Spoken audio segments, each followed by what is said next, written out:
When your own children won't return your calls, you start to wonder if you matter at all.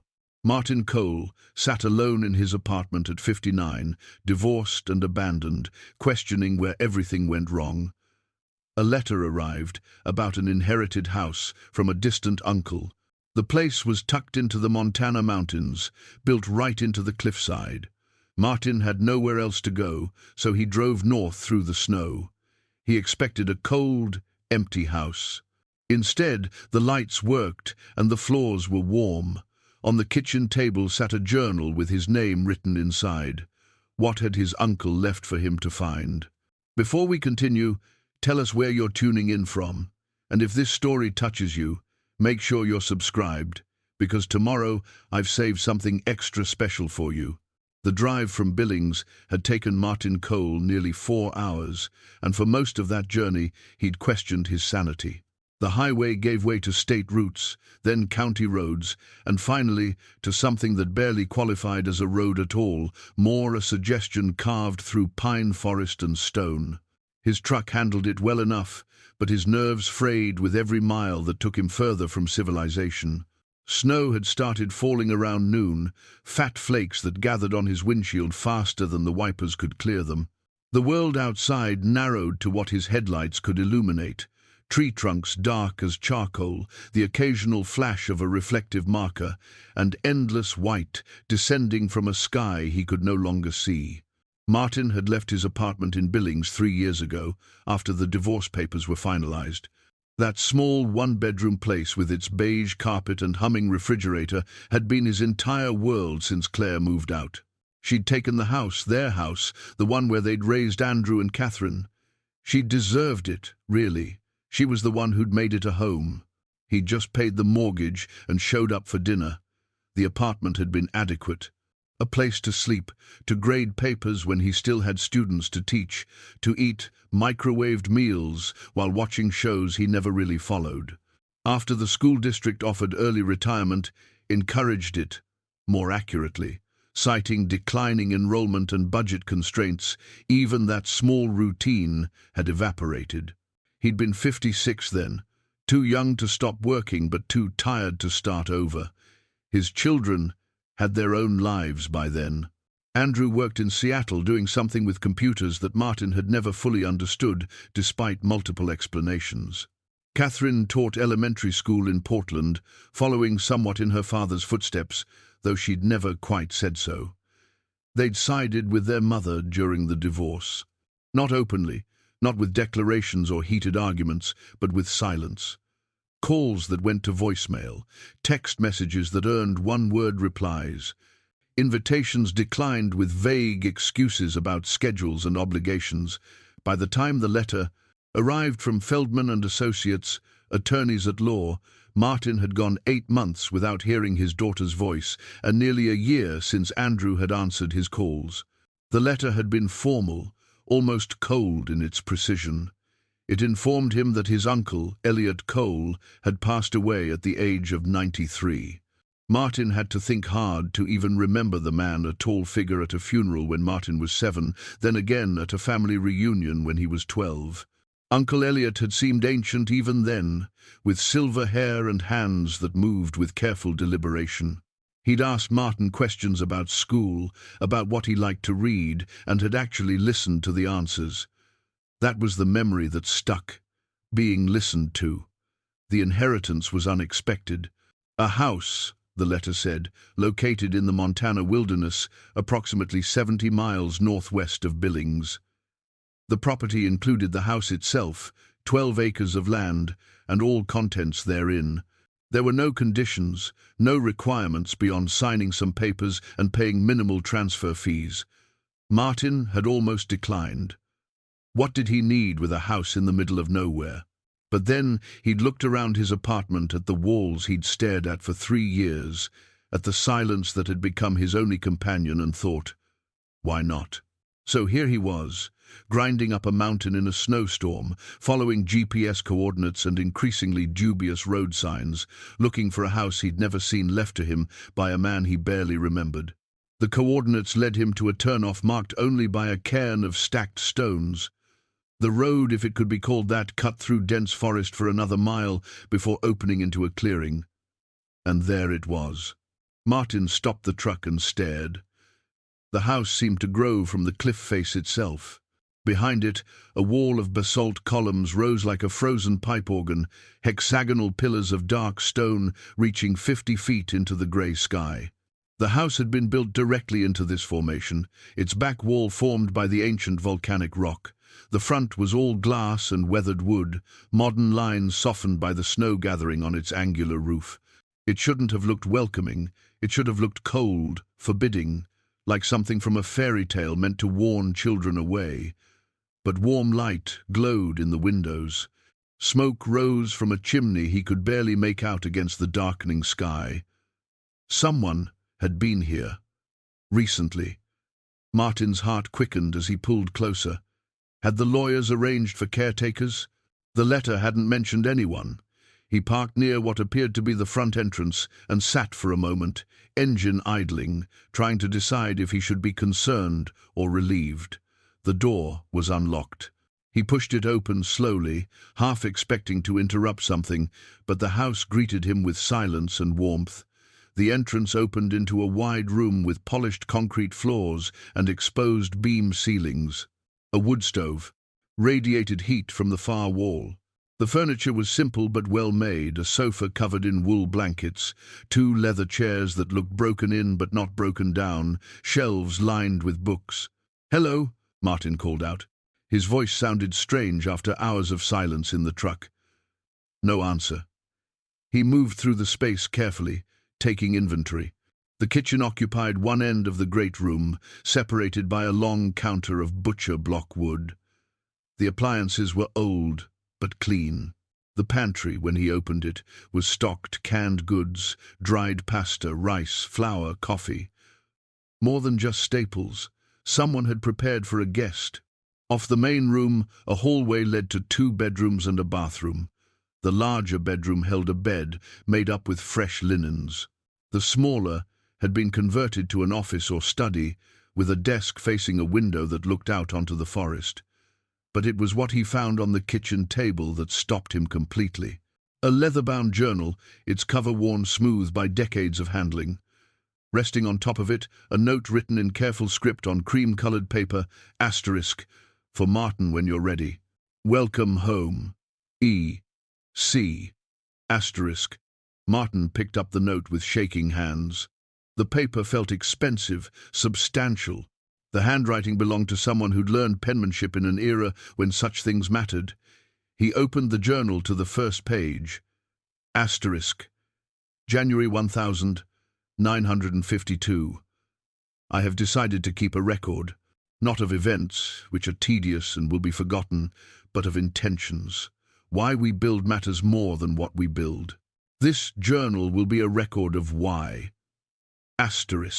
The entry continued for several pages, describing Eliot's early work as an architect, his frustrations with contemporary design, his belief that buildings should serve not just practical needs, but emotional ones. The writing was clear, thoughtful, occasionally passionate. Martin sank into one of the kitchen chairs, the journal open before him. Outside, full darkness had fallen. Snow continued to pile against the windows. He was alone in a house he'd never seen, reading the thoughts of a man he'd barely known, and for the first time in 3 years, he didn't feel the crushing weight of his solitude. He felt something else, something he couldn't quite name yet. Curiosity, perhaps, or the faint, fragile beginning of hope. Martin woke to sunlight streaming through unfamiliar windows. For a disorienting moment, he couldn't remember where he was. Then memory returned. The drive, the house, the journal.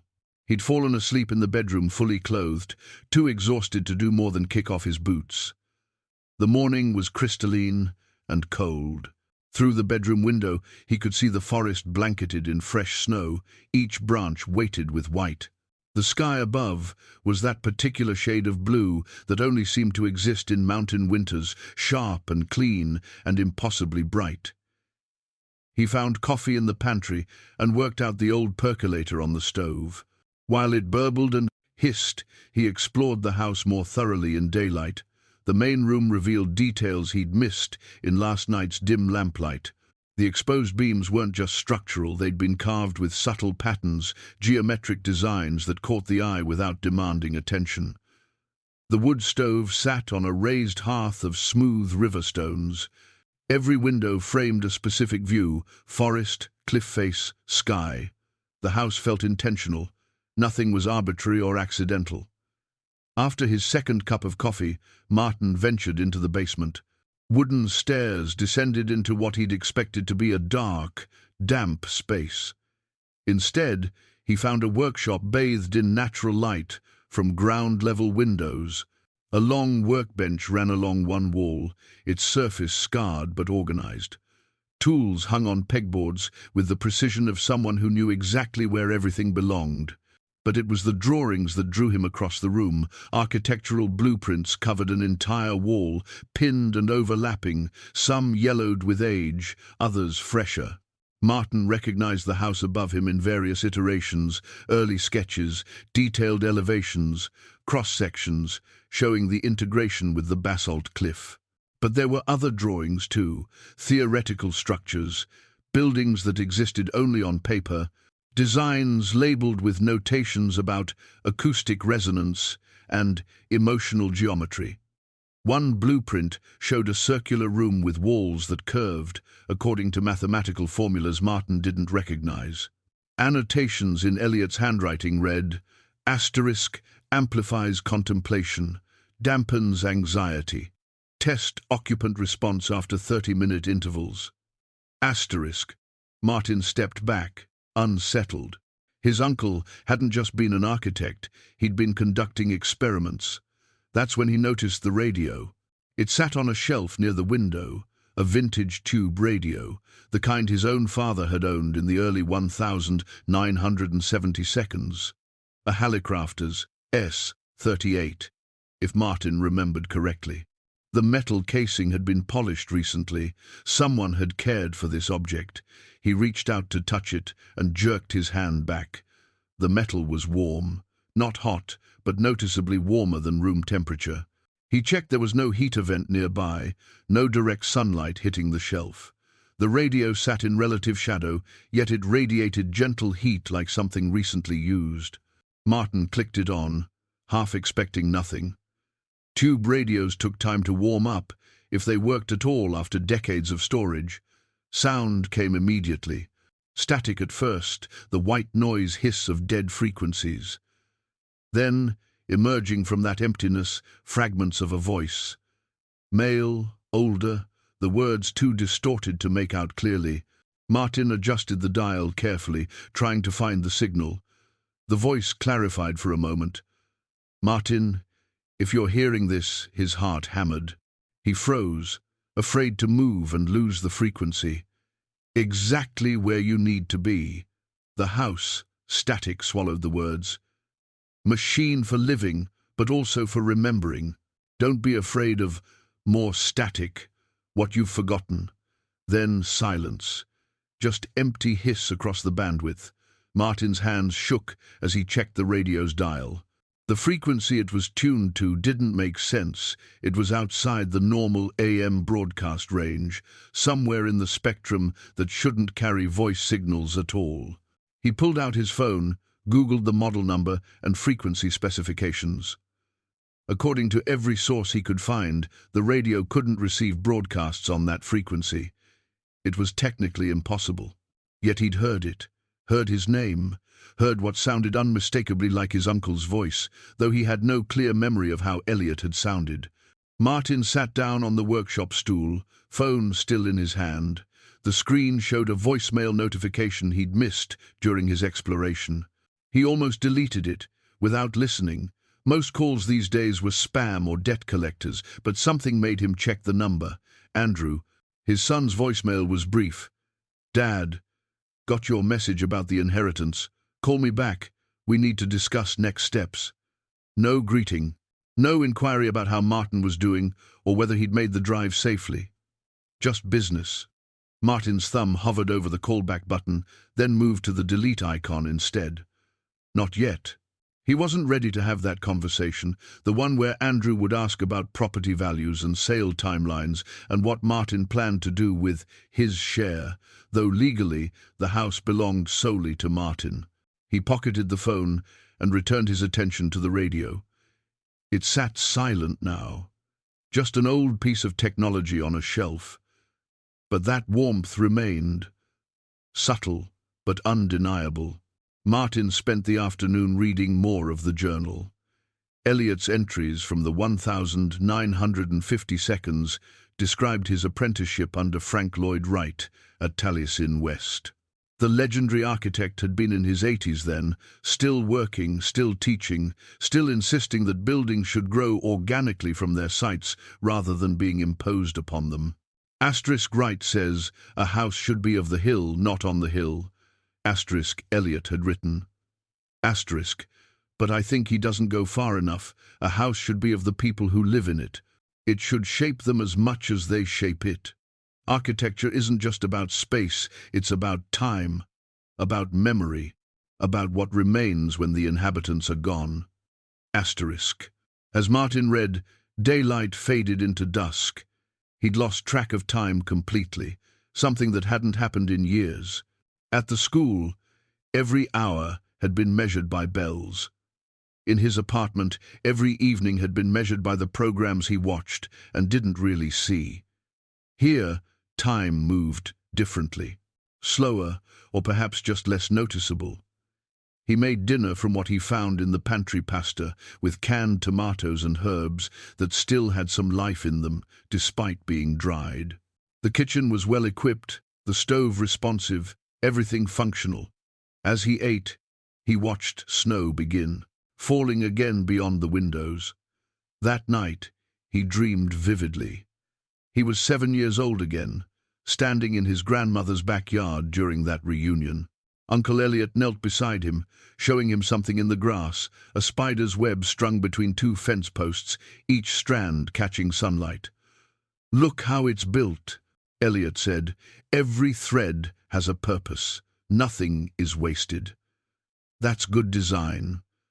The dream shifted. He was older now, maybe 15, in his father's house.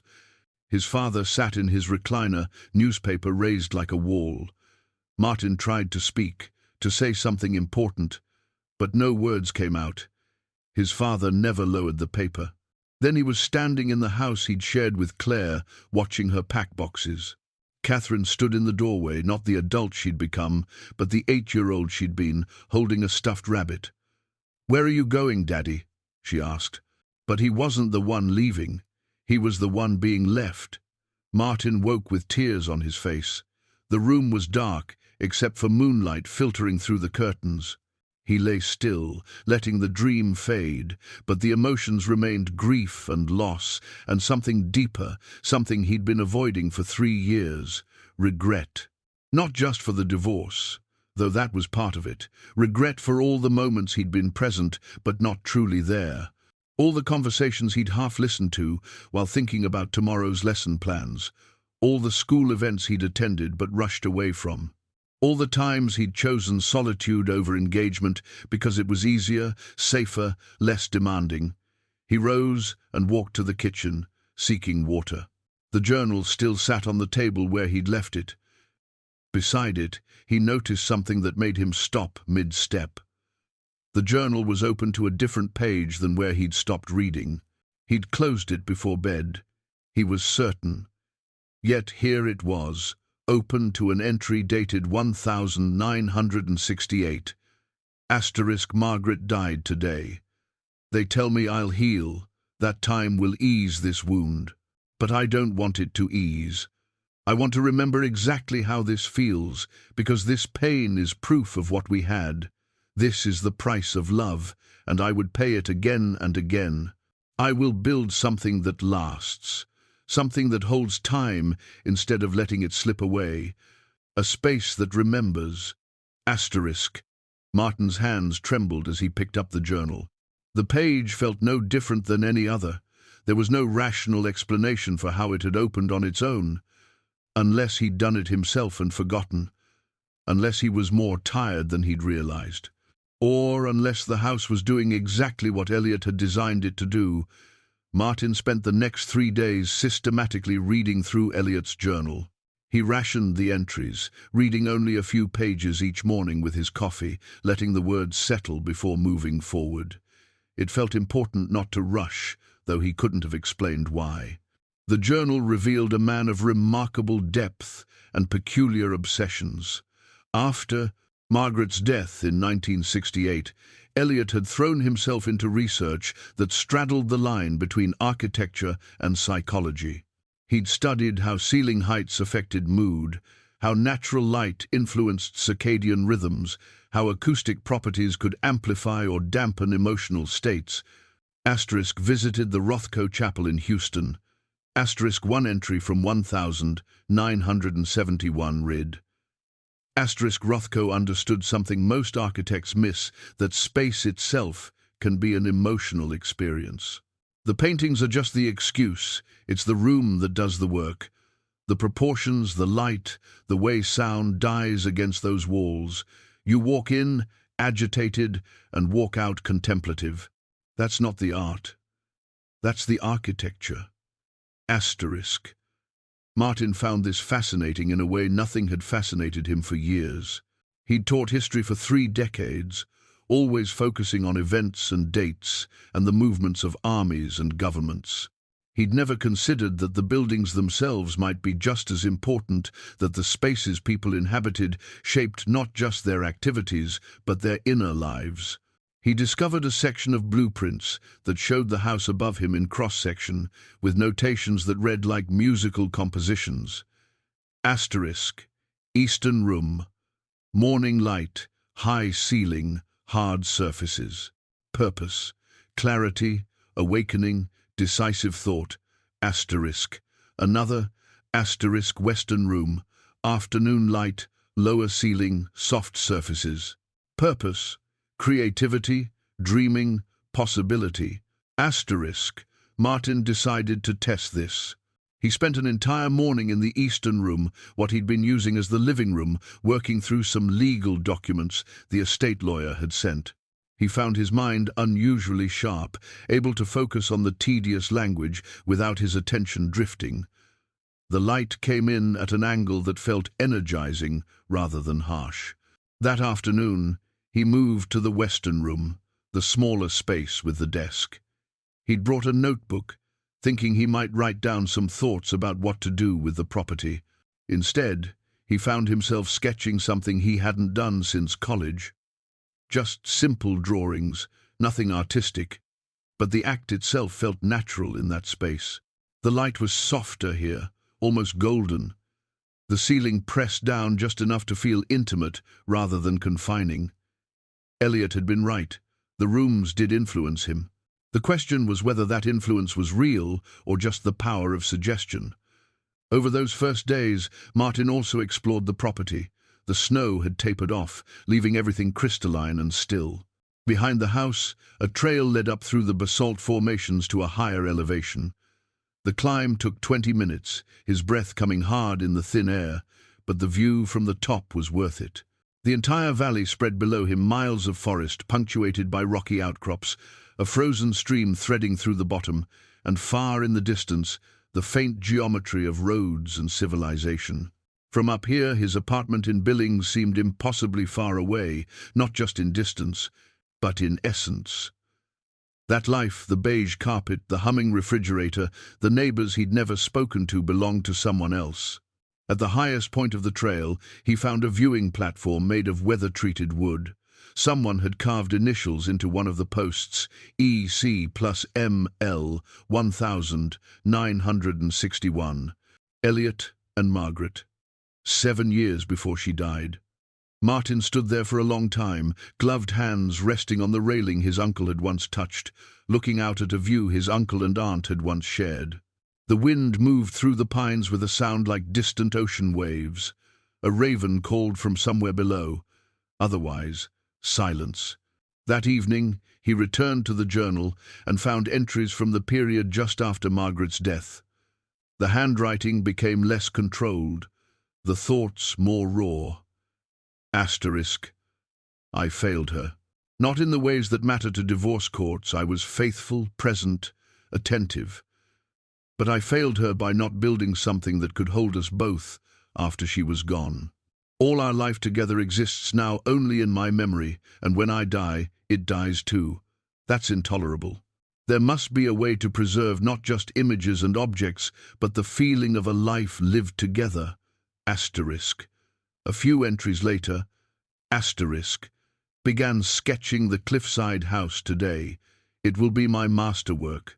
Not my most beautiful building. I'm past caring about beauty for its own sake. But it will be the most intentional. Every line, every angle, every material choice will serve a purpose. I will build a house that remembers. Asterisk. Martin closed the journal and sat in the gathering dark. The wood stove ticked and creaked as it cooled. Outside, the temperature was dropping fast. He could hear the trees contracting in the cold, small pops and cracks like distant fireworks. His phone buzzed. A text from Andrew. Asterisk. Dad, you're ignoring my calls. We need to talk about the property. Call me.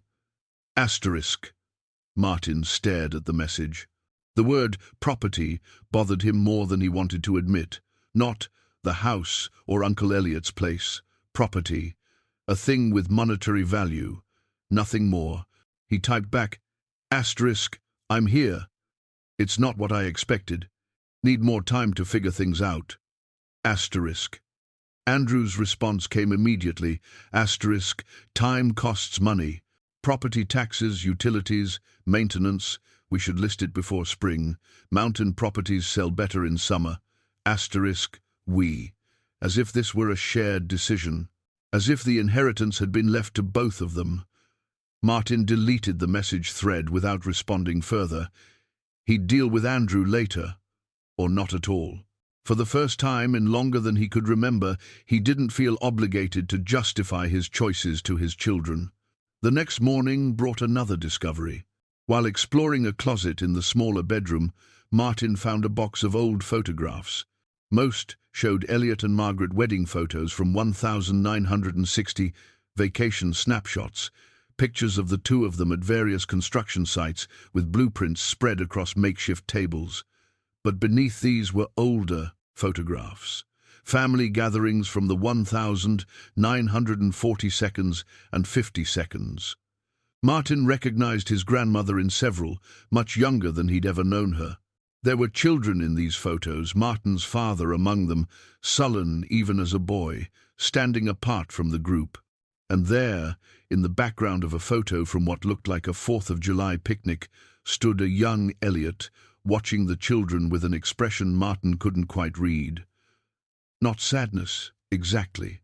More like concern. Like someone who saw something others missed, Martin found a letter tucked between the photographs.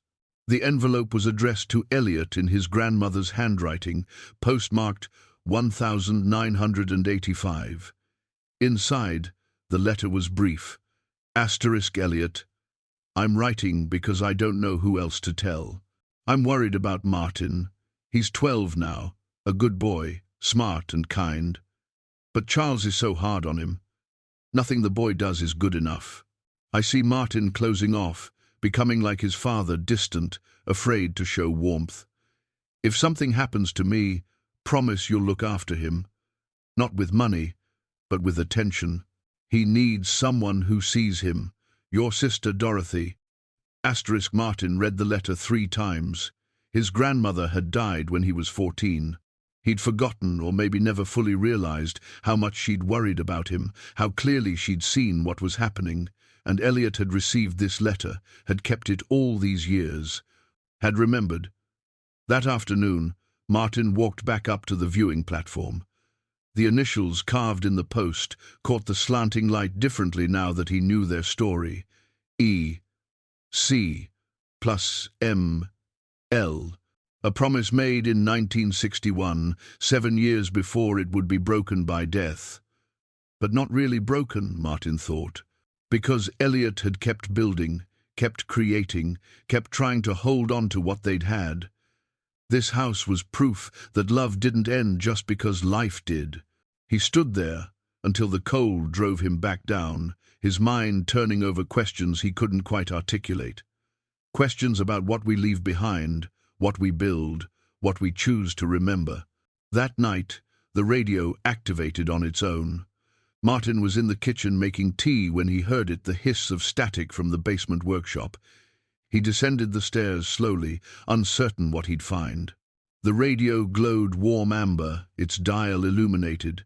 The voice that emerged from the speaker was clearer than before. "The house will show you what you've forgotten. Let it." Then silence. Martin stood in the workshop doorway, steam rising from his mug, and wondered if he was losing his mind or finding it. The bookshelf in the western room had always bothered Martin, though he couldn't say why. It was a beautiful piece, floor to ceiling, dark walnut with careful joinery, but something about it felt wrong. Too deep, maybe. Or positioned oddly, jutting into the room more than necessary. On his 8th day at the house, while dusting a domestic activity he'd taken up with surprising enthusiasm, he leaned against it for balance and felt it shift. Not collapse, shift, like something on a track. Martin stepped back and examined the shelf more carefully. The books were mostly architectural texts, biographies of Wright and Le Corbusier, technical manuals on passive solar design. He began removing them, stacking them on the floor. With the shelves empty, he could see what he'd missed, small brass hinges along one edge, barely visible in the wood grain, and on the opposite side, a subtle gap. He pushed. The entire bookshelf swung inward on those hidden hinges, revealing a small octagonal room beyond. Martin stood at the threshold, heart pounding. The room was perhaps 10 feet across, with walls lined in more bookshelves and filing cabinets. A skylight above provided natural illumination. He must have seen it from outside, without registering what it meant. In the center sat a comfortable reading chair, upholstered in worn leather, a small table beside it with a reading lamp. This was Eliot's private library, his real archive. Martin stepped inside, and the bookshelf swung silently closed behind him. For a moment, panic fluttered in his chest. What if he was trapped? But he saw immediately that the interior side had a simple handle. He could leave whenever he wanted. The room smelled of paper and leather and time. Martin turned slowly, taking inventory. The filing cabinets were labeled by year. 1950 to 1960, 1000, 961 to 1000, 970, and so on through 2023. The bookshelves held, not published volumes, but bound journals, dozens of them, uniform in size, each spine marked with dates. These were Eliot's complete records, everything. Martin pulled a journal at random from the 1970 seconds and opened it. Detailed entries about the construction of the cliffside house, sketches of the basalt integration, notes on subcontractors and material suppliers, but also personal reflections, grief management, philosophical questions about architecture and memory and permanence. He replaced it and selected another from the 1980 seconds. This one focused on other projects, a library in Bozeman, a private residence near Glacier National Park, but interspersed were observations about family, about watching nieces and nephews grow up from a distance, about sending birthday cards and receiving polite thank you notes in return. And there, in an entry from 1985, shortly after receiving his grandmother's letter, asterisk, Dorothy's right to worry. I saw Martin at the reunion last summer. 11 years old and already learning to hide himself, Charles treats the boy like a project that's failing to meet specifications. I tried to talk with Martin, but he barely responds. Already building walls. I recognize the architecture, it's how I survived my own father. But surviving isn't the same as thriving. I should do something. But what? I'm a 70-year-old bachelor. What do I know about raising children? Asterisk. Martin sat down in the leather chair, the journal open in his lap. His uncle had been watching him, worrying about him, seeing things that Martin himself hadn't recognized for decades. He spent the rest of the day in that hidden room, reading through Eliot's life in fragments.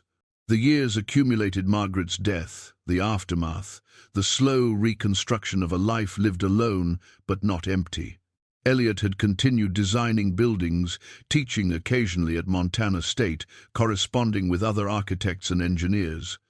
But the most revealing documents were in the filing cabinets. Martin found folders stuffed with letters, correspondence with family members spanning 50 years. Letters to and from Martin's grandmother until her death in 1987. Letters to cousins, to Martin's father, even a few to Martin's mother before she died when he was 16.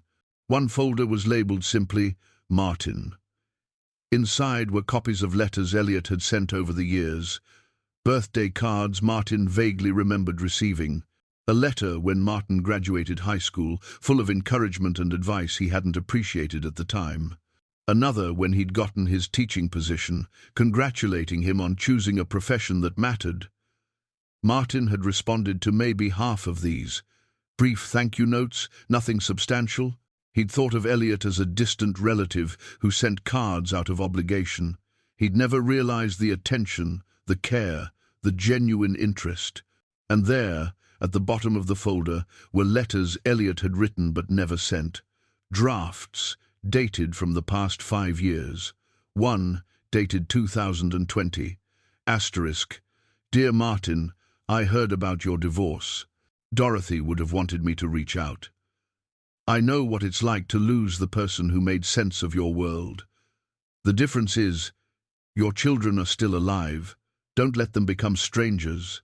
Don't do what I did. Don't choose pride and isolation over uncomfortable conversations. You still have time. Asterisk. The letter had been revised several times, words crossed out and rewritten, entire paragraphs deleted, but it had never been sent.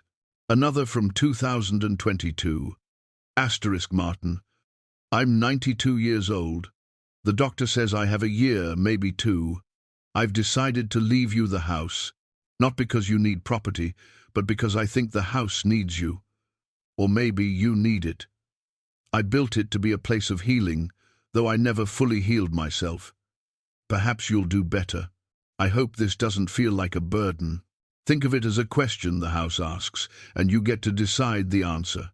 Asterisk. This letter had a note at the bottom in different ink, dated 3 months later. Asterisk. Decided not to send. Better to let the house speak for itself. Asterisk. Martin set the letter down carefully. His hands were shaking. All these years, he'd thought himself forgotten, abandoned, of no interest to anyone. But Elliot had been watching, had been thinking about him, had been, in his own careful way, loving him from a distance.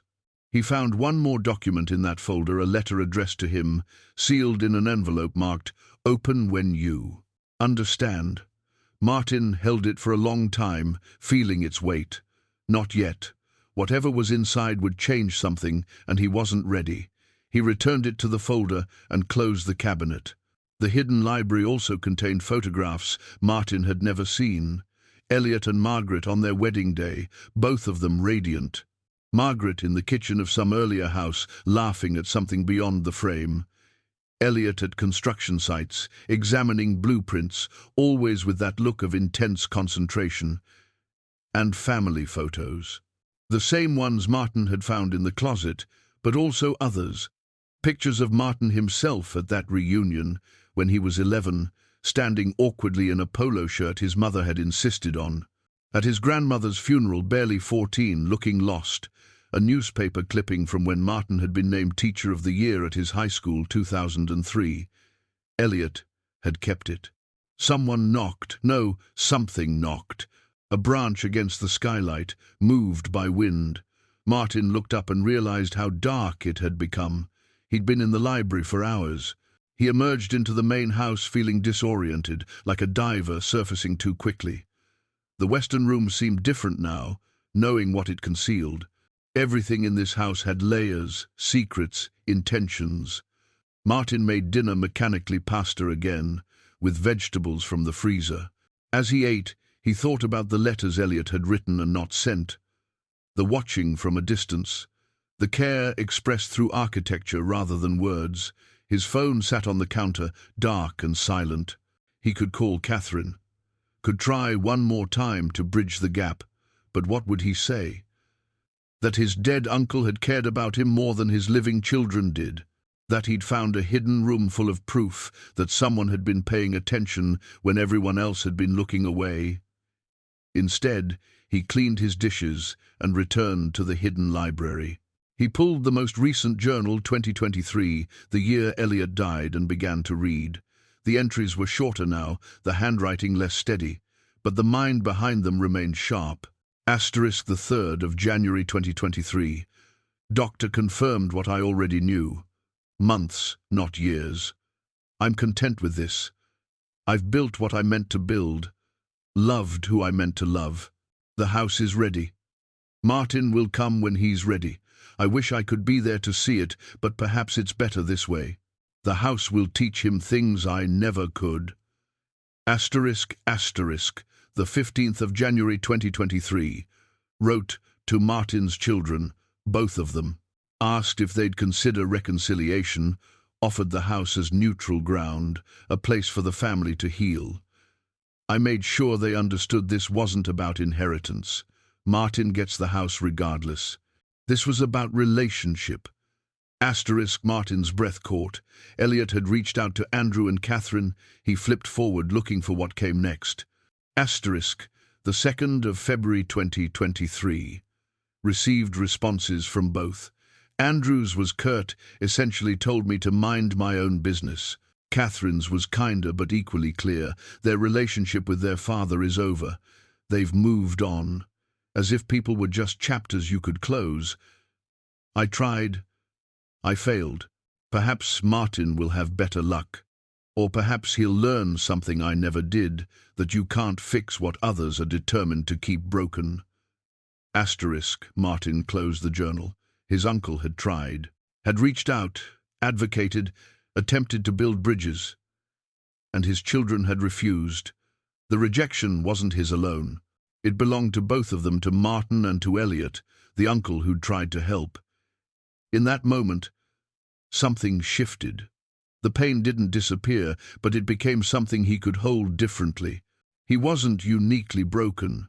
He was part of a pattern, a family story about distance and silence and missed connections.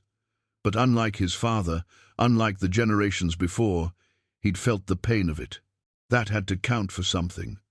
Martin found the recipe box on a shelf in the kitchen pantry, tucked behind mason jars of preserved peaches. It was a simple wooden box, hand-painted with faded flowers, the kind of domestic object that spoke of a different era. Inside were index cards covered in careful cursive, each recipe written in the same flowing hand. Margaret's handwriting. The first card he pulled was for apple cake. Below the ingredients and instructions, a note read, Asterisk, Elliot's favorite. Always use extra cinnamon, he says. It reminds him of his mother's kitchen. Serve warm on difficult days. Asterisk, another card. For beef stew. Asterisk, let it simmer low for 3 hours minimum. Good food takes time. So does good conversation. Make this when you need both. Asterisk. And another for bread. Asterisk. Kneading is half the point. Your hands need the work as much as the dough does. When your mind is restless, make bread. Asterisk. Martin stood in the kitchen, the box in his hands, and felt something break open in his chest. These weren't just recipes. They were Margaret's philosophy, her understanding that cooking was care made tangible, that food could communicate what words sometimes couldn't. He selected the bread recipe and began. It had been years since he'd baked anything from scratch. Claire had been the cook in their marriage, creative, intuitive, able to improvise meals from whatever was in the refrigerator. Martin had been the consumer, offering compliments but never really participating. After the divorce, he'd lived on takeout and frozen meals, eating alone while staring at his phone. Now he measured flour, dissolved yeast, mixed and kneaded.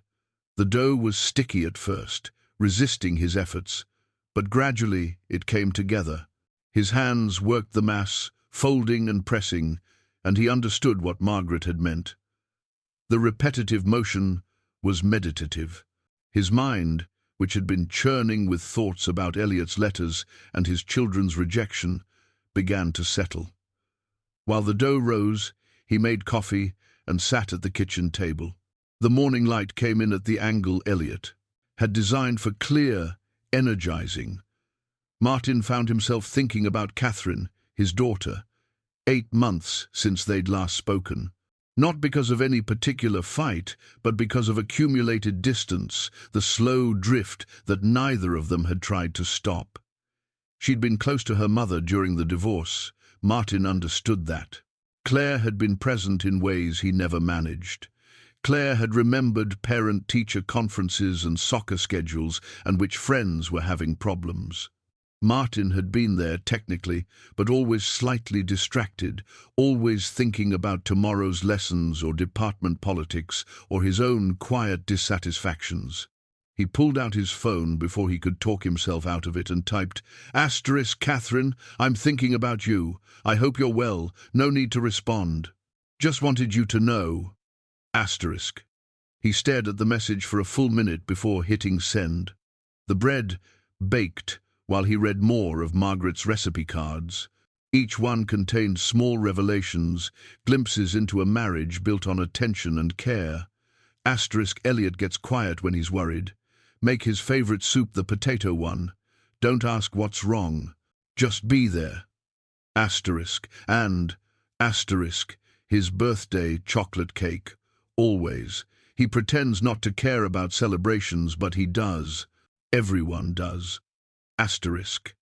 When the bread came out of the oven, the house filled with a smell that belonged to home in some essential way. Martin sliced it while it was still warm against all baking advice and ate a piece with butter. It was imperfect, denser than it should have been, but it tasted like accomplishment. His phone buzzed. "Catherine, hi Dad. I'm okay. Thanks for checking in. Not much. Not warm, but not hostile either." Martin stared at those 3 sentences, reading them over and over, trying to extract more meaning than they probably contained. He typed back, "I'm glad. I'm in Montana, inherited a house from Uncle Elliot, learning to bake bread, of all things, The response took longer this time. "Bread is good. Grounding. I bake when I'm stressed. Helps.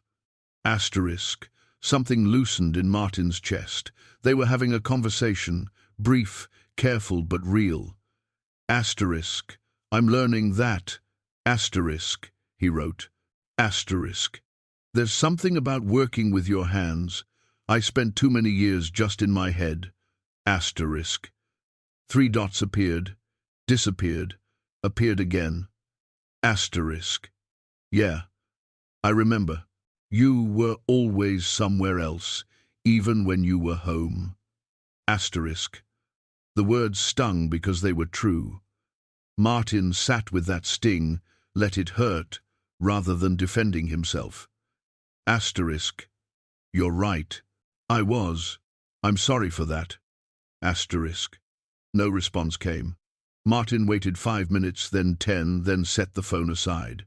Maybe that was all Catherine could manage today. Maybe it was enough. That afternoon, he returned to Elliot's journals, now reading the volumes from the 1990 seconds. Elliot had continued building smaller projects, mostly consultations for other architects, some teaching. But the entries also reflected on fatherhood, on family, on regret. Met with George Haskins today about his community center project. He brought his daughter along, maybe 7 or 8 years old. She sat in the corner drawing while we talked, and every so often he'd go over to see what she was working on, just checking in, showing interest. It made me think about all the children I never had. Margaret and I tried for years. It wasn't meant to be. Now I wonder if I could have been good at it, or if I would have been like my father, present but cold, providing but not nurturing. Perhaps it's better this way. You can't fail at something you never attempted. Asterisk, Martin closed the journal. Elliot's regrets and his own were different in specifics but similar in shape. Both of them wondering if they'd gotten the important things right. Both of them suspecting they hadn't. He spent the rest of the afternoon exploring the property again, walking the perimeter of the 12 acres. The boundary was marked with occasional cairns, stones stacked in careful piles. He found deer tracks in the snow, the delicate prints of what might have been a fox, the geometric patterns of bird feet. The isolation here was complete, but not oppressive. In his apartment in Billings, he'd been alone and lonely. Here, he was alone, and somehow less lonely. The distinction mattered in ways he was just beginning to understand. That evening, he made Margaret's potato soup, the one for when Elliot got quiet and worried. He followed the recipe exactly, letting the potatoes simmer until they were soft enough to mash slightly, adding cream and butter and fresh ground pepper. The result was simple, but deeply satisfying. As he ate, his phone buzzed again. Catherine, asterisk, I'm getting married. In 6 months. I wasn't going to tell you, but Mum said I should. Asterisk.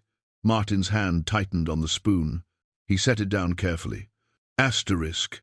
Congratulations. That's wonderful news. What's his name? Asterisk. Asterisk Greg. He's a teacher too. 4th grade. Asterisk. Asterisk. He's lucky to have you. Asterisk.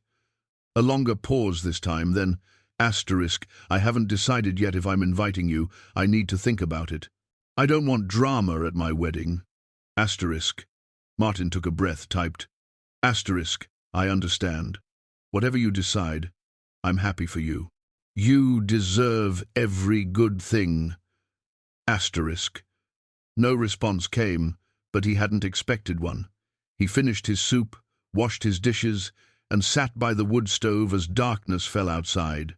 Catherine was getting married. To another teacher, someone who might understand her in ways Martin never had. The thought brought both joy and sorrow. Joy that she'd found someone, sorrow that he might not be there to see it. But that was Catherine's choice to make. He'd hurt her through years of absence while present, and she had every right to protect her wedding day from complications she didn't want to manage. The hardest thing, Martin realized, was accepting that apologies didn't always lead to reconciliation, that understanding your mistakes didn't erase their consequences, that his children's lives would go on, with or without him, and that might have to be enough. The radio in the basement activated around 9 o'clock. Martin had almost been expecting it. He descended the stairs and stood in the workshop doorway, listening. The voice was clearer than ever. You're doing better than you know. Keep going. Just that. Then silence. Martin smiled despite himself. I'm talking to a radio, he said aloud, or a house, or my own imagination. This is either healing or madness. No response, of course. Just the gentle hum of the tube radio warming the air around it. He climbed back upstairs and went to bed, but sleep took a long time to come. He lay in the dark thinking about bread and recipes and small acts of care, about Catherine's engagement and whether he'd be there to see her married, about Elliot, who'd built this house as an act of love for a woman who died and a family that barely knew him. Outside, wind moved through the pines with a sound like breathing. The house settled and creaked around him, and for the first time in years, Martin felt like he was exactly where he needed to be, even if he didn't yet understand why. The library's octagonal clock had bothered Martin since he'd first discovered the hidden room. It took him 3 days to figure out why. It ran backwards. The hands moved counterclockwise, tracing time in reverse. At first, he'd thought it was broken, but the movement was too precise, too steady. Someone had built it intentionally to run this way. He found the explanation in one of Elliot's journals from 1995, tucked between entries about a library renovation in Helena. Asterisk. Finished the clock today. Took me 3 weeks to modify the mechanism. Margaret would have laughed at this, my attempt to build a machine that reclaims lost time. Of course, it doesn't actually move us backward, but it honors what was. Every tick is a reminder that the past isn't truly past. It lives in us, shapes us, defines what we build next. If I can't go back, I can at least acknowledge what mattered. The clock doesn't change time. It changes how we think about it. Asterisk. Martin sat in the leather chair, watching the second hand sweep the wrong direction around the dial. It should have felt disorienting, but instead it felt honest. Time didn't just move forward, it accumulated. Everything that had happened was still happening, in a way still shaping who he was, still influencing what he chose. He'd been at the house for 7 weeks now. February had given way to March. The snow had begun its slow retreat, revealing brown grass and patches of mud. The spring thaw was coming, bringing with it decisions he couldn't postpone forever. Andrew called that afternoon, while Martin was splitting firewood behind the house. Physical labor had become his meditation, his body learning tasks his mind had never considered. The rhythmic swing of the maul, the satisfying crack of wood yielding, the organization of split logs into neat rows. He answered on the fourth. Ring, slightly out of breath. "Hello." "Finally," Andrew said. "No greeting. I've been calling for 2 weeks. I know." I needed time to think. "About what?" "It's simple. The property's worth at least 400,000, probably more. We list it, split the proceeds, move on with our lives." Martin set down the maul and sat on the chopping block. "We don't split anything. The house was left to me. I'm your son. You are, but that doesn't give you ownership of my inheritance." Silence on the other end, sharp with surprise. Martin had never contradicted Andrew directly before, had always tried to smooth conflicts, accommodate, avoid confrontation. "Are you serious right now?" Andrew's voice had gone cold. "After everything this family has been through, you're going to be selfish about money?" "This isn't about money. It's about what the house means. The house means $400,000. That's what houses mean, their market value." Martin watched a crow land on a nearby branch, its black feathers gleaming in the pale sunlight. "I'm not selling." "Then what are you doing with it? Living there like some hermit?" "You're almost 60 years old, Dad. You can't just disappear into the mountains." "I'm not disappearing. I'm figuring out what comes next. What comes next is you get practical and sell while the market's good." Andrew's voice had an edge. Martin recognized the tone of someone who'd made up his mind and couldn't imagine being wrong. Martin's own voice, he realized with discomfort. The voice he'd used with his students when he was tired of explaining. "I'm keeping the house," Martin said quietly. "My decision is made. Then you're on your own. Don't expect help from me when you can't afford the upkeep." "I don't expect anything from you, Andrew. I haven't for a long time." The line went dead. Andrew had hung up. Martin set the phone on the chopping block and looked at his hands. Callous now, rough from work, they didn't look like a teacher's hands anymore. They looked like hands that built things, maintained things, created rather than just consumed. That night, the radio spoke again without prompting. Martin had been reading in the library when the familiar hiss of static drifted up from the basement. He descended the stairs to find the radio glowing its warm amber. The voice that emerged was thoughtful, almost conversational. "The house knows what you need to hear. It's not magic, it's design. I built resonance into the walls, acoustic properties that amplify certain frequencies. The radio plays recordings I made before I died, triggered by changes in air pressure, temperature, humidity. Your presence in the house activates them. They're not random, they're responses. Or maybe they just feel like responses because you need them to be. Does the difference matter?" Martin stood in the doorway, transfixed. This was the longest broadcast he'd heard, and for the first time it acknowledged itself as a recording, as technology rather than something supernatural. "I've been thinking about what we leave behind," the voice continued. "Objects, certainly. Money, property. But those things are just things. What matters is pattern, behavior. The habits of thought we pass down without meaning to. My father was cold. I was cold. You've been cold, Martin, though you don't want to be. The question is whether the pattern continues or whether someone finally breaks it. Static swallowed the words. Martin waited, but nothing more came.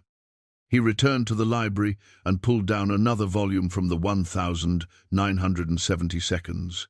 Inside, he found correspondence with a physicist named Harold Berkshire at Stanford.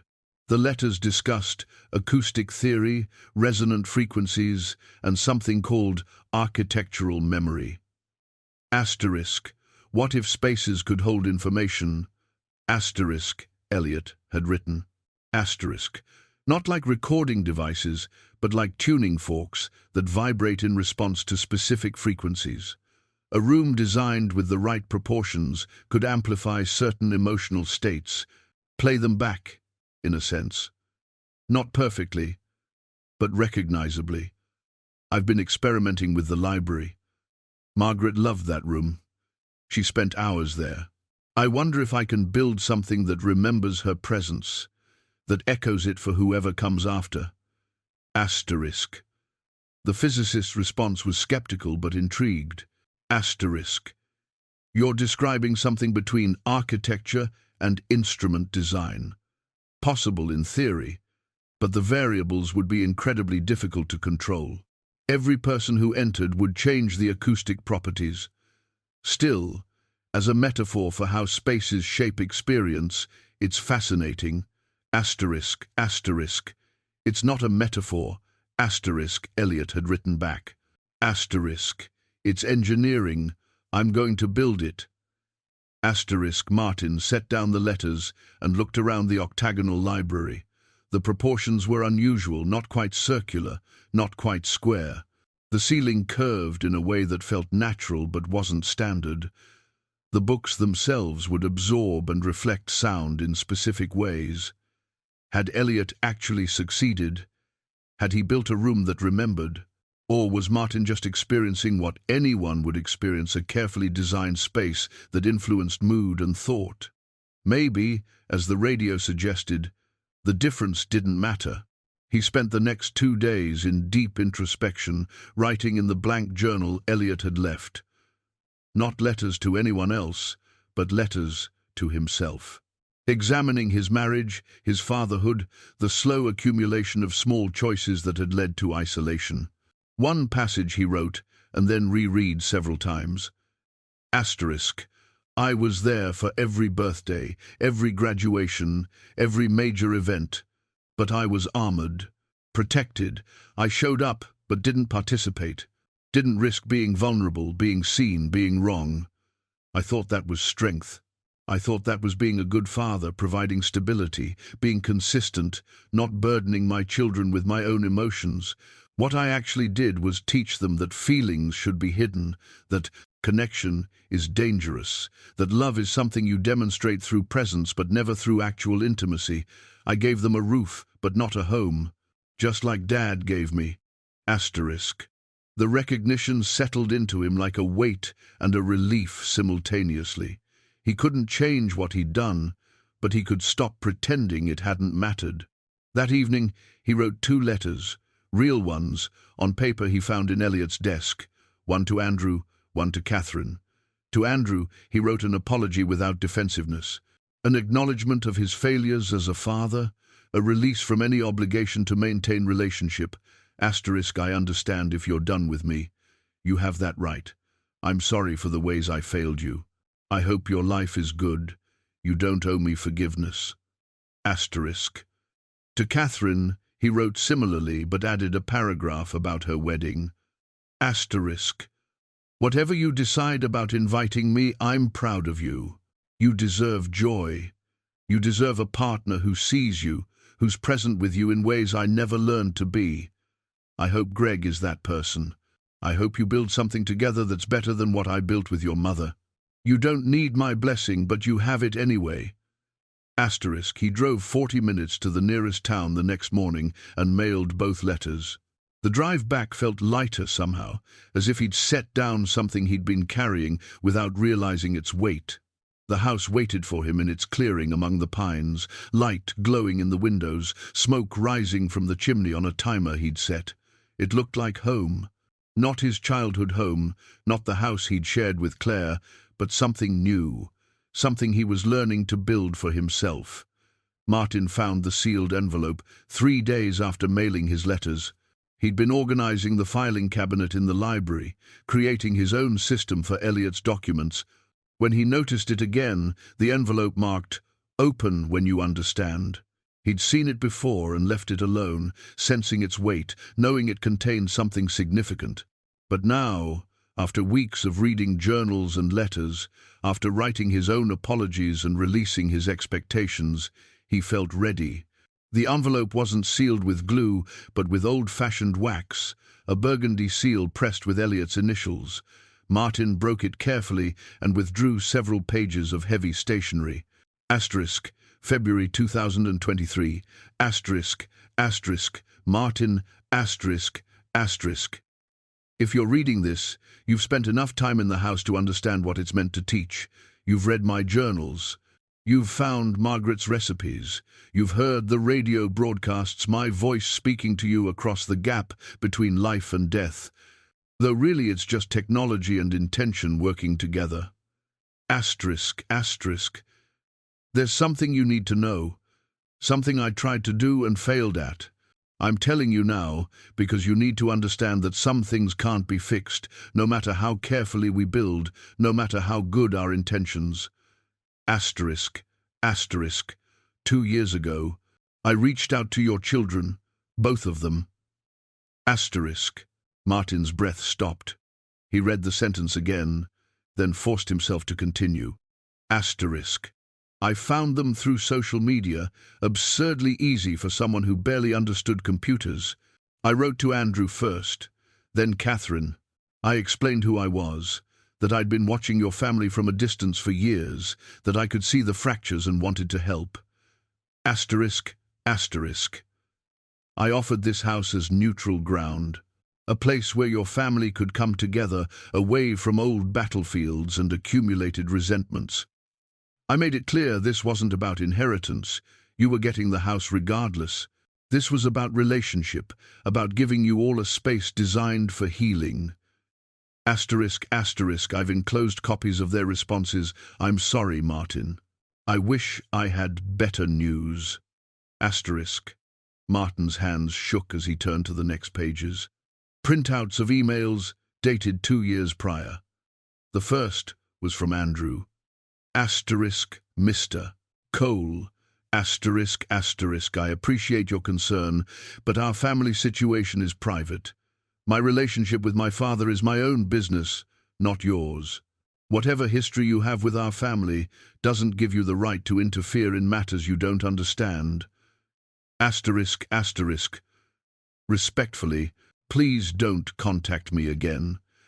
Asterisk, asterisk, Andrew Cole Times. The second was from Catherine, longer and gentler in tone, but equally final. Asterisk, Dear Uncle Elliot. Asterisk, asterisk, thank you for reaching out. I remember meeting you when I was little. You were kind to me. I appreciate that you're worried about Dad and want to help. Asterisk, asterisk, but I need you to understand something. My relationship with my father didn't break because of one fight or misunderstanding. It broke because of years of emotional absence. He was there, but not present. He provided, but didn't connect. He showed up but didn't engage. Asterisk, asterisk. I've spent a lot of time in therapy working through this. I've done the grief work of accepting that my father can't give me what I needed. I've moved on. Not with anger, I don't hate him, but with acceptance that some relationships are what they are, and trying to force them to be different just causes more pain. Asterisk, asterisk. A house won't fix this. Geography won't fix this. Some things are just broken, and that's okay. We learn to live with it. Asterisk, asterisk. I hope you understand. Please give my regards. To Dad, if you're in touch with him. Asterisk, asterisk, Catherine Times. Martin set down the papers. His vision had gone blurry. He wiped his eyes and read both messages again, then a third time. Elliot's letter continued on the final page. Asterisk, I'm telling you this because you need to know the truth. Your children didn't refuse to reconcile because they're cruel or ungrateful. They refused because they've accepted what is. Catherine especially has done the hard work of grieving a living parent, perhaps the most difficult grief there is. Asterisk. Asterisk, I built this house, hoping it might bring family together. I was wrong. The house can't do that. What it can do is help you heal enough to accept what cannot be changed. Asterisk, asterisk, Martin. You were not the failure. You were failed by your father, by the pattern of emotional coldness that ran through our family like a fault line. You tried not to fail your children. You tried to be present, to provide, to be steady. But trying isn't always enough. Sometimes we repeat patterns we don't even recognize until it's too late. Asterisk, asterisk. The house will teach you to forgive yourself. That's the only forgiveness that matters now. Your children have moved on. They're building lives without you in them. That's not punishment. That's just reality. Asterisk, asterisk. You can't save everyone, even the people you love most. I learned this with Margaret. I couldn't save her from cancer, no matter how many hospitals we visited or treatments we tried. You're learning it with your children. The work now is to save yourself, to build something with what remains. Asterisk, asterisk. This house is yours. Do with it what you will. Live here, sell it, transform it.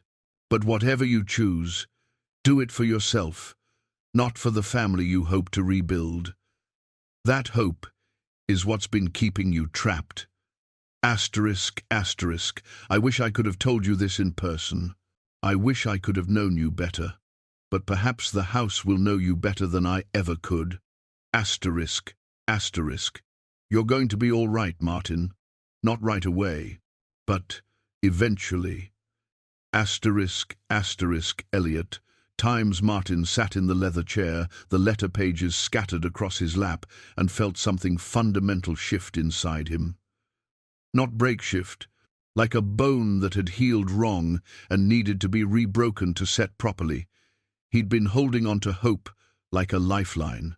Hope that if he just understood enough, apologized enough, changed enough, his children would come back. That Catherine would invite him to her wedding, that Andrew would soften, that the family could somehow be repaired. But they'd already decided, 2 years ago, before Elliot died, before Martin even knew about this house. They'd been offered a path to reconciliation and declined it. Politely, clearly, finally. The hope he'd been clutching wasn't a lifeline. It was an anchor, holding him in place, preventing him from moving forward. Martin stood and walked to the window. Outside, early March sunlight filtered through the pine branches. Snow remained in shadowed places, but bare ground showed in patches. The transition season, not quite winter, not yet spring. He'd thought coming to this house was about finding his way back to his family, but Elliot had known better. The house wasn't about bringing people together. It was about helping someone learn to stand alone, to accept what couldn't be changed, to forgive himself for not being what others needed. That night, Martin didn't sleep. He lay in the dark, feeling the house around him, its careful proportions, its engineered resonances, its intentional design. Elliot had built all of this, knowing it might not matter. Knowing Margaret was still dead, knowing family wounds might not heal, knowing that architecture couldn't solve every problem, but he'd built it anyway. Not because it would fix everything, but because the act of building itself mattered. Because creating something intentional and beautiful was its own form of healing, whether anyone else ever appreciated it or not. Around 3 in the morning, Martin rose and went to the library. He pulled out the blank journal Elliot had left and began writing. Not to his children this time. Not to anyone but himself. Asterisk, I came here thinking I could fix what was broken. I was wrong.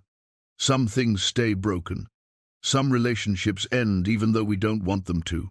Some children grow up and walk away, and we don't get to call them back. Asterisk. Asterisk.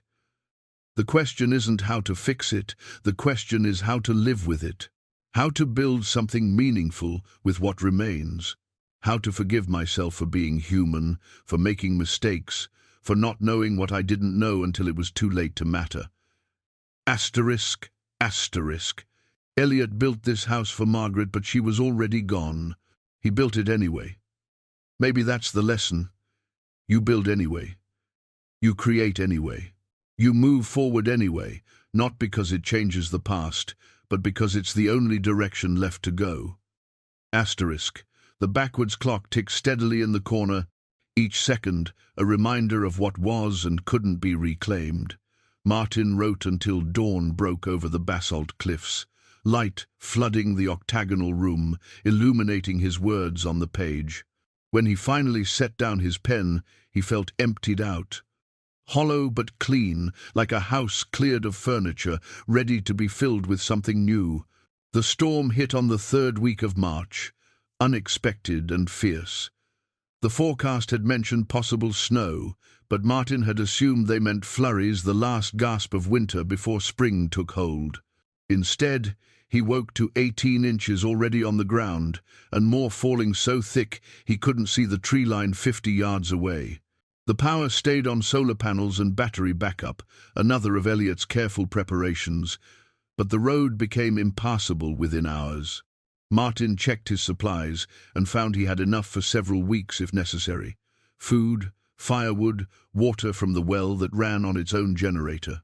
Elliot had designed the house to be completely self-sufficient, which meant Martin was trapped here with himself and nothing to distract him from the truths he'd been circling for days. He tried reading, tried cooking, tried splitting wood in the garage, but even that familiar meditation couldn't settle his mind. The storm pressed against the windows like something alive, demanding attention. The world outside had contracted to just this house, this cliff, this small space carved out of wilderness. On the second day, Martin stopped fighting it. He retrieved the blank journal and began writing, not carefully, not with any thought to coherence, but as a way of emptying his mind onto the page.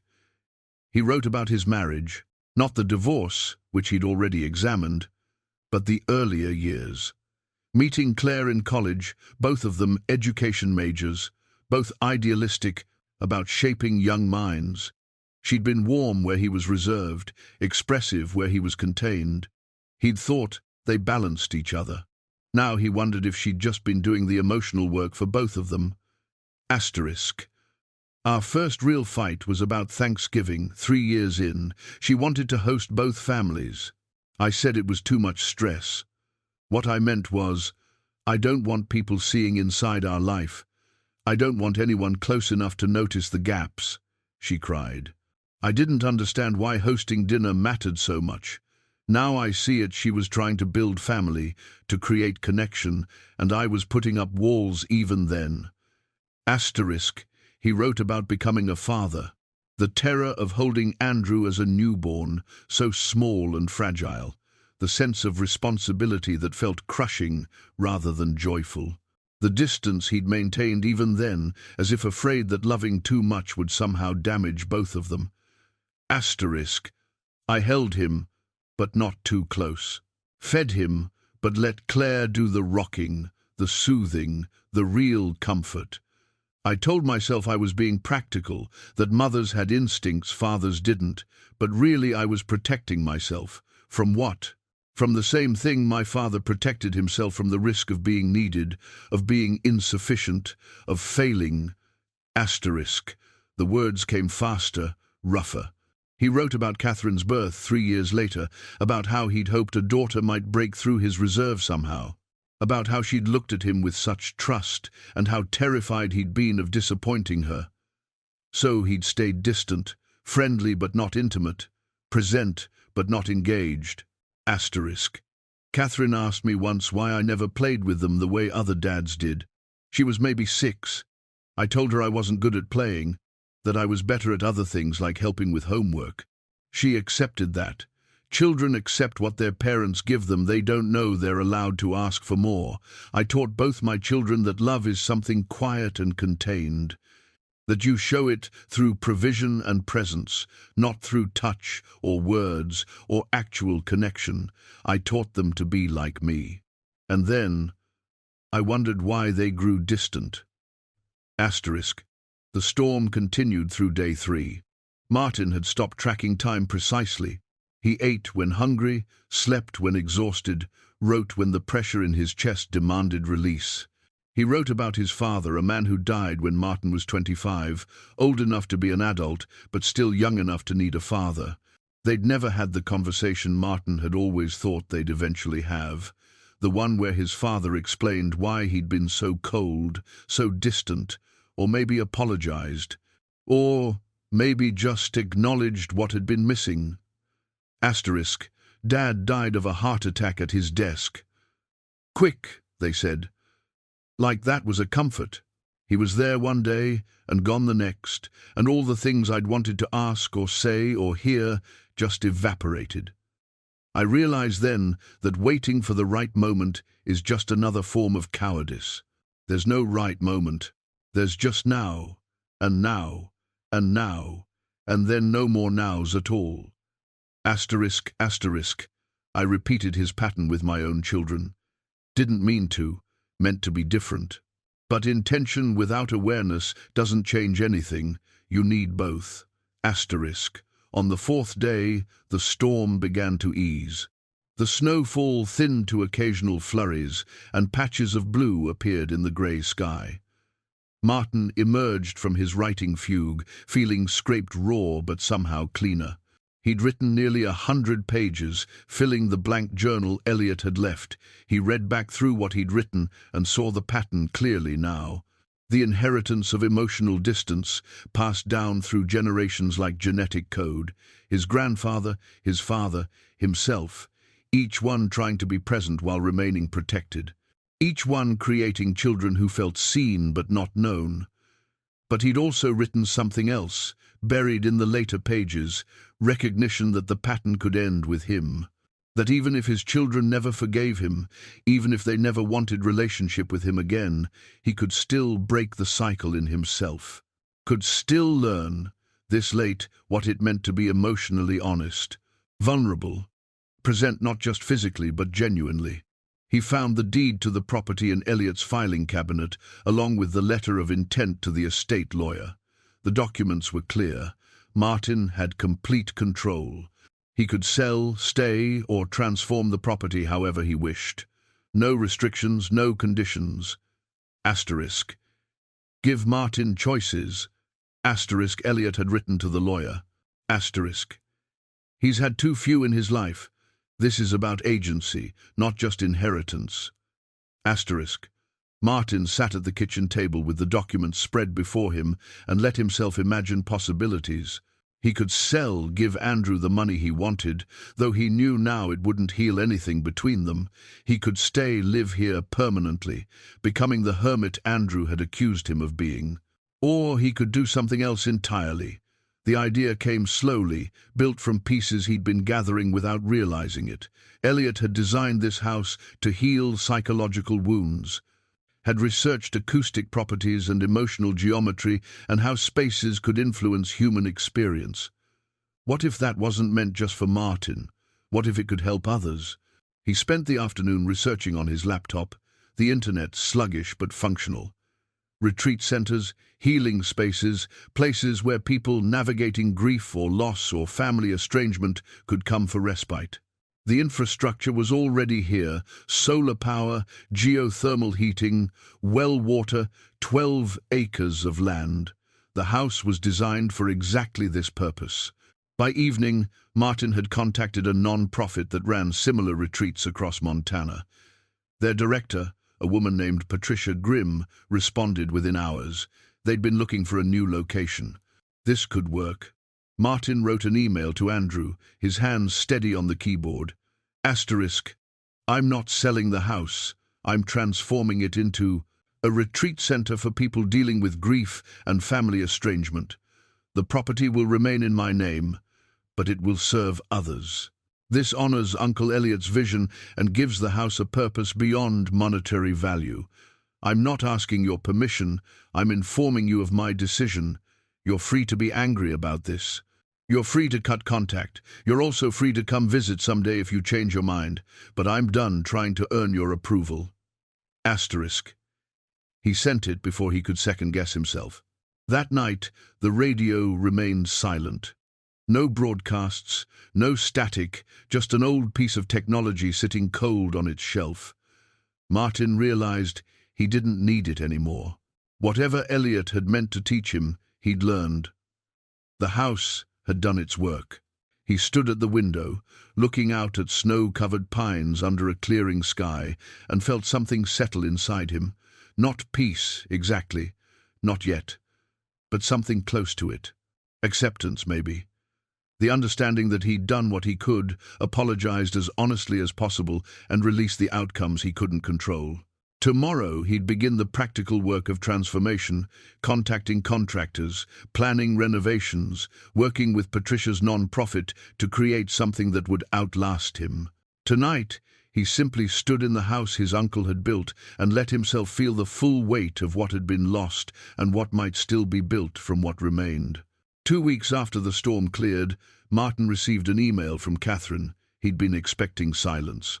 Andrew had responded to Martin's email about the retreat center with a single line times, "Do whatever you want," times which felt like a door closing. Martin had accepted it. He'd been working with Patricia's non-profit on preliminary plans, measuring rooms, sketching layouts for dormitory-style accommodations in the space where Elliot's workshop had been. The work felt good, purposeful. He was building something that would help people he'd never meet, solving problems he wouldn't be around to see resolved. There was freedom in that. Then Catherine's email arrived. The subject line read, "Asterisk, thank you for writing." Asterisk. Martin stared at it for a full minute before opening. Asterisk, Dad. Asterisk, asterisk. I got your letter a few days ago. I've read it several times. I wasn't going to respond, but I keep thinking about what you wrote, so here I am. Asterisk, asterisk, I appreciate your apology. I do. It means something that you can see what happened without making excuses. A lot of people never get there. Asterisk, asterisk, I want to be honest with you. I'm not ready to have you back in my life in any big way. The hurt is old, but it's still there. I've built a life that works without you in it, and I'm not willing to disrupt that stability. That probably sounds harsh. It's not meant to be, it's just the truth. Asterisk, asterisk, but I've been thinking about my wedding. Greg and I are getting married in August, in Portland. Small ceremony, just close friends and family. I wasn't going to invite you, Mom said. I should, but I didn't want to deal with the awkwardness or the questions or the emotional weight of having you there. Asterisk, asterisk. Then I got your letter. The part where you said you're proud of me, that you hope Greg is present with me in ways you never learned to be. That got to me. It felt honest. Like you were actually seeing me as a person with my own life, not just as your daughter who's disappointed in you. Asterisk. Asterisk. So, I'm considering inviting you, not to walk me down the aisle or give a speech or any of the traditional father of the bride things, but to be there. In the back, maybe. As a guest, not as part of the wedding party. Would that be okay with you? Asterisk, asterisk. I need you to understand that this doesn't mean everything is fixed between us. It doesn't mean I forgive everything, or that we're going to have weekly phone calls, or that you'll be a big part of my life going forward. It just means I'm willing to have you witness this one important day. That's all I can offer right now. Asterisk, asterisk. Let me know what you think. And Dad, I'm glad the house is helping you. Keep doing the work. Asterisk, asterisk, Catherine times. Martin read the email 3 times. Then he stood and walked outside. needing air, needing space to feel what he was feeling without walls around him. The afternoon was cool but clear. Snow lingered in shaded patches, but the ground showed through in most places: brown grass, mud, the first tiny hints of green where early plants were beginning to push through.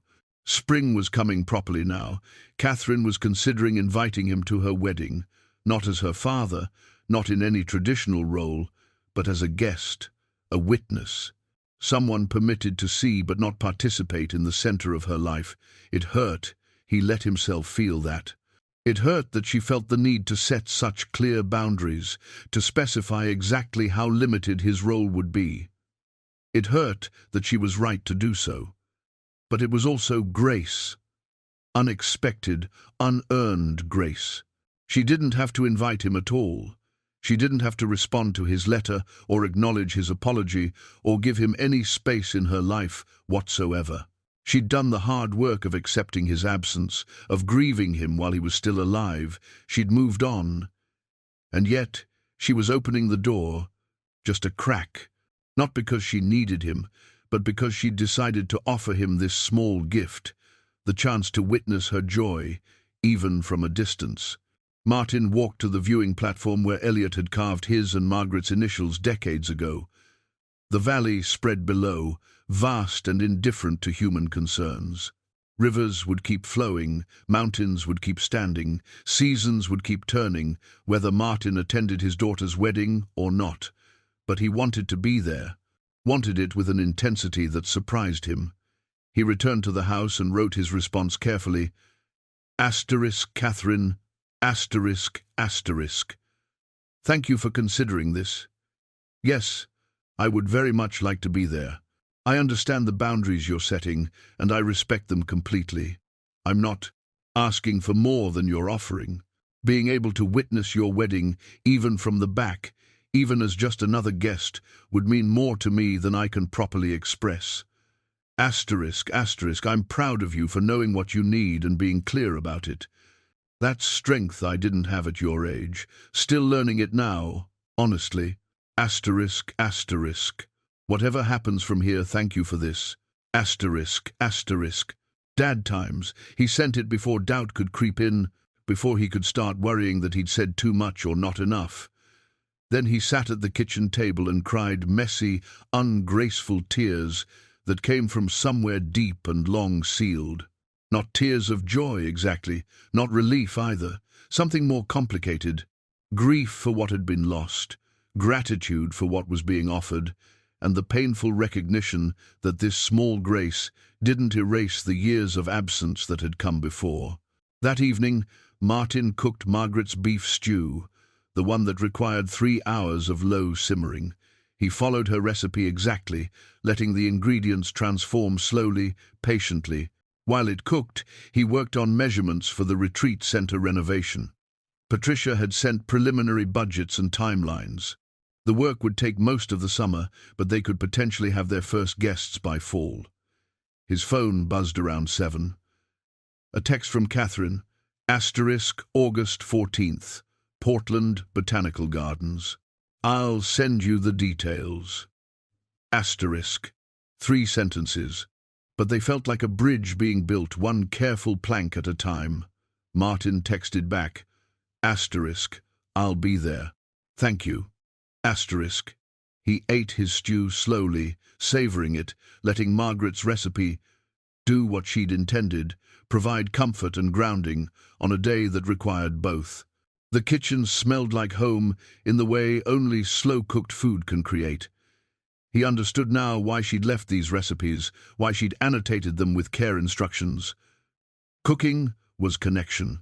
It was care made tangible. After dinner, he went to the library and opened the backwards-running clock's case. Inside, tucked behind the mechanism, he found a small envelope he'd never noticed. It contained a photograph Elliot and Margaret on their wedding day, both of them young and radiant, looking at each other like nothing else in the world existed. On the back, in Elliot's handwriting, *, the 15th of June 1960. The best day. Everything after was building toward keeping this feeling alive. *, Martin studied the photo for a long time. Two people who'd had less than a decade together before cancer took one of them. Elliot had spent the next 55 years building monuments to that love, this house, the backwards clock, the recipe box, all of it an attempt to hold on to what couldn't be held. It was beautiful and heartbreaking in equal measure. Martin placed the photo back in the envelope and returned it to its hiding place. Some things were meant to be discovered, acknowledged, and then left where they belonged, reminders of what mattered, not objects to possess. That night, lying in bed, Martin thought about August. 4 months away, he'd go to Portland, stand in the back of the botanical gardens, and watch his daughter marry someone who hopefully knew how to be present in ways Martin never had. He'd smile if she looked his way. He'd leave quietly when it was over. He'd take what was offered without demanding more, and it would be enough. Not because it satisfied every longing, but because it was real. Because Catherine had chosen to give it, and that choice mattered more than any amount of presents he could have demanded or expected. Outside, wind moved through the pines. The house settled around him, and for the first time in as long as he could remember, Martin fell asleep feeling something like peace. Spring moved into early summer with unexpected speed. Martin worked on the property daily, clearing brush, repairing fences, preparing the workshop space for conversion to guest quarters. Patricia's non-profit sent architects and contractors who measured and planned and nodded approvingly at Elliot's infrastructure. Whoever built this knew what they were doing, the lead contractor said, examining the solar array. This system could run 3 houses this size, and the geothermal setup is museum quality. Your uncle was ahead of his time, Martin smiled. He had strong opinions about self-sufficiency. The renovation plans took shape. The workshop would become dormitory-style rooms for up to 8 guests. The main house would remain largely unchanged, its carefully designed spaces serving their intended purpose. A small cottage would be built near the tree line for Martin to live in, giving retreat guests full access to the main house. Martin reviewed the deed again one evening, confirming what he already knew. He had complete freedom to do this. Elliot had structured the inheritance without restrictions, trusting Martin to make whatever choice felt right. He thought about Andrew, who'd gone completely silent after that final email. Part of Martin wanted to reach out, to explain the vision more fully, to help his son understand. But he recognized that impulse for what it was, the old pattern, the need for approval and validation. Andrew would think what he thought. Martin's job wasn't to convince him. In late June, Martin received the formal wedding invitation in the mail. Heavy cardstock, elegant calligraphy. His name was listed among the guests, no special designation. He placed it on the refrigerator with a magnet, looking at it several times a day as if it might disappear. July brought the start of construction, the property filled with trucks and workers and the sounds of building. Martin moved into a trailer on site while his cottage was being built. He didn't mind the temporary quarters. There was something satisfying about living simply while watching something larger take shape. Patricia visited in mid-July to check progress. She was in her early 60s. Grey-haired and direct, with the kind of competence Martin recognized in career educators. "This is going to be remarkable," she said, walking the property with him. "The location alone is healing. Add in your uncle's architectural design, and we'll be able to help a lot of people." "That's the hope," Martin said. "What made you decide to do this?" Patricia asked. "Most people would sell or keep it private." Martin considered the question. "I inherited more than property. I inherited intention. My uncle built this house to heal people. Keeping it for myself felt like missing the point." Patricia nodded. "He'd be proud of you." "I hope so," Martin said. "I never really knew him, but I think I understand him now." The final week of July, Martin drove to Billings to buy appropriate clothes for the wedding. He hadn't owned a decent suit in years.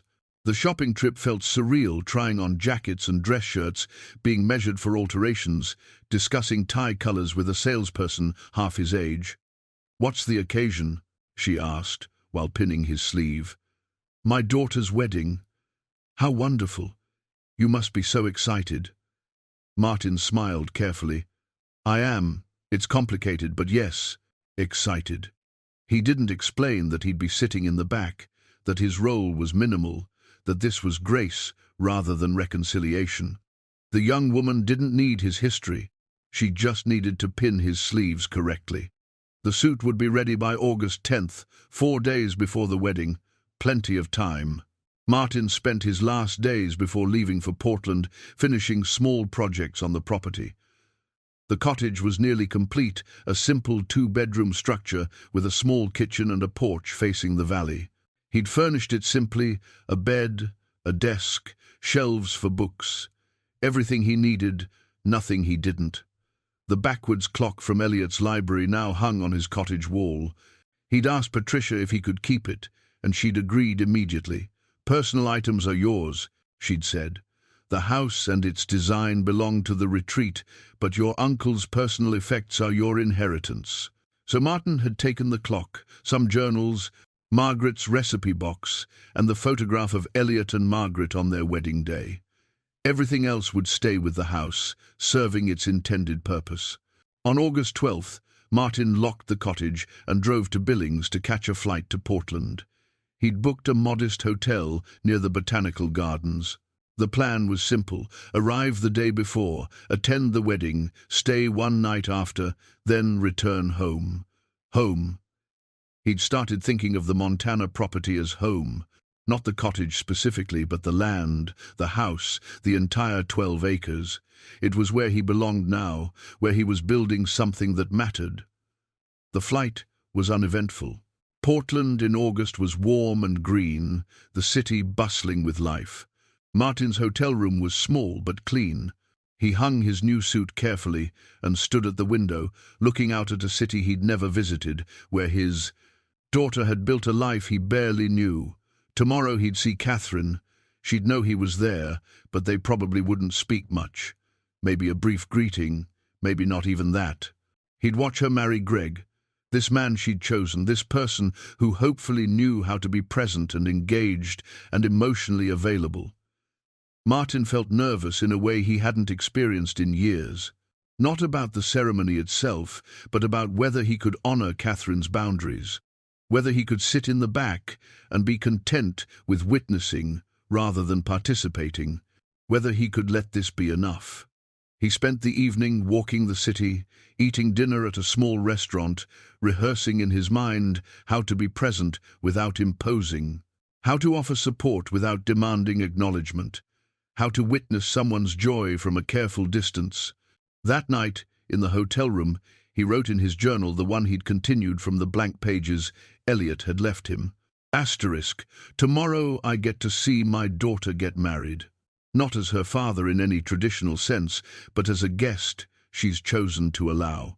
It's not what I would have wanted 3 years ago, or even 3 months ago, but it's what is, and I'm grateful for it. Catherine didn't have to offer this. She did anyway. That's grace. Real grace. The kind you receive with gratitude and don't try to expand into something larger. Tomorrow I practice accepting what's given without reaching for more. Asterisk. He closed the journal and turned off the light. Outside, the city hummed with evening traffic. Inside, Martin lay in the dark and thought about backwards clocks and forward motion, about what we inherit and what we choose to build, about the difference between being present and being there. Tomorrow would be difficult. Tomorrow would be beautiful. Tomorrow he'd watch his daughter begin a new chapter of her life, and he'd be grateful to witness it, even from the margins. That was enough. It had to be. The Portland Botanical Gardens were more beautiful than Martin had imagined. He arrived early, dressed in his new suit, and found a seat in the last row of white chairs arranged on the lawn. The ceremony site overlooked a pond, surrounded by Japanese maples and flowering rhododendrons. August sunlight filtered through the canopy, dappling everything in shifting patterns of light and shadow. Guests arrived gradually. Martin recognized Claire immediately. She looked well, happy even, holding hands with a man Martin assumed was her partner. She didn't see him in the back, or if she did, she gave no sign. That was fine. This day wasn't about their history. The ceremony was simple and lovely. Catherine appeared in a cream-colored dress, walking down the aisle alone, her choice, Martin had heard, to walk herself rather than be given away. She looked radiant, confident, entirely herself. Greg waited at the altar, beaming, and when Catherine reached him, they held both hands and just looked at each other for a long moment before the officiant began speaking.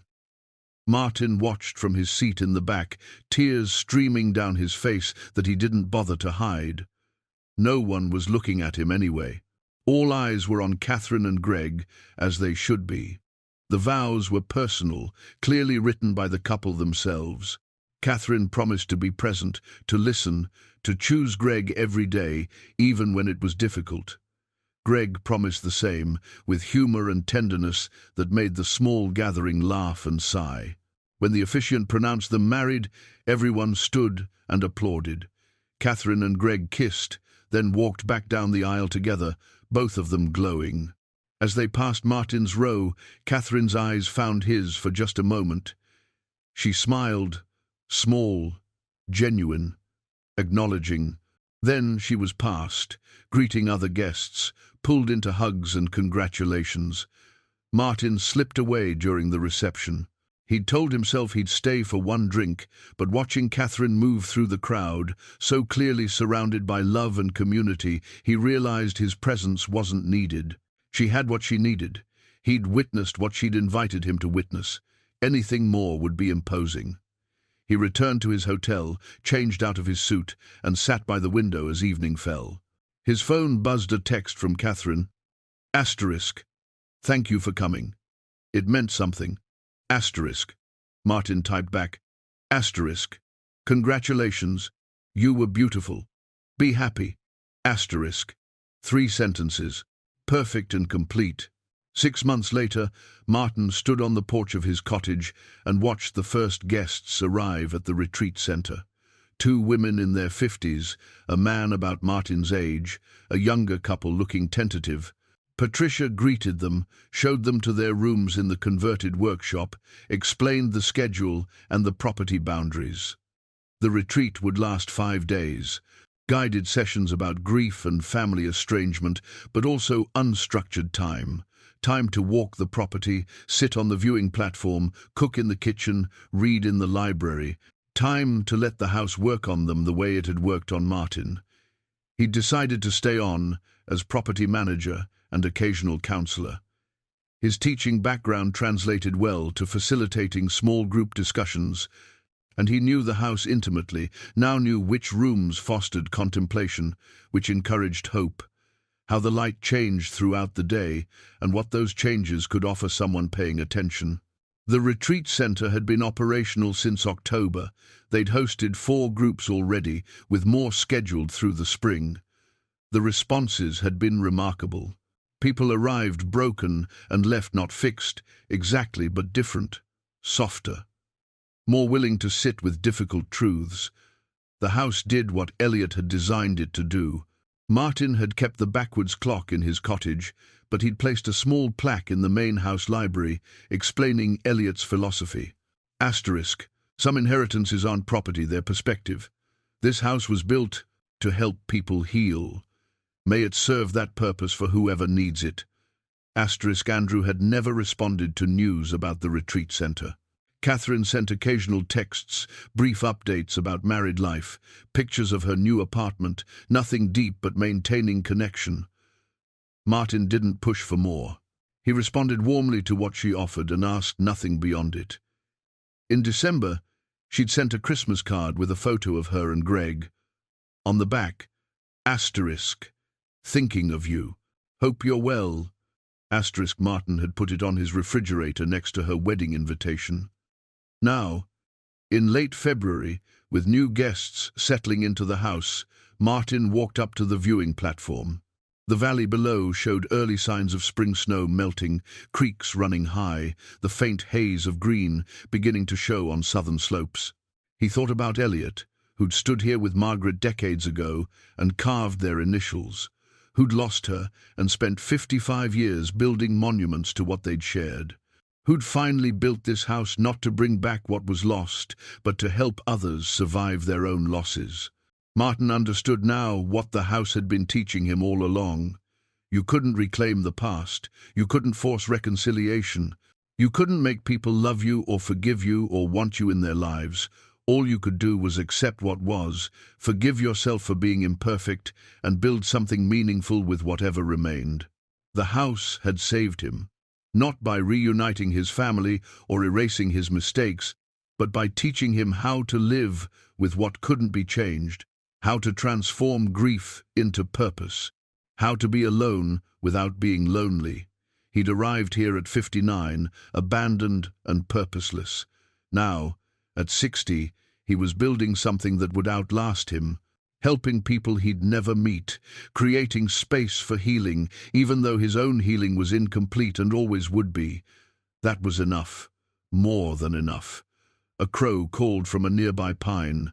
Wind moved through the trees with that sound like distant water. The sun climbed higher, warming the air, promising spring. Martin stood on the platform his uncle had built, looking out at the valley, and felt something he hadn't felt in years. Not happiness exactly, not peace, which was probably too much to ask, but something close to contentment, the sense that he was exactly where he needed to be, doing exactly what he was meant to do. Below, smoke rose from the house's chimney. Guests would be gathering in the main room, beginning their own journeys toward whatever healing they could find. The house would hold them the way it had held Martin, would teach them what it had taught him. Some inheritances weren't property, they were perspective. And perspective, Martin had learned, could change everything.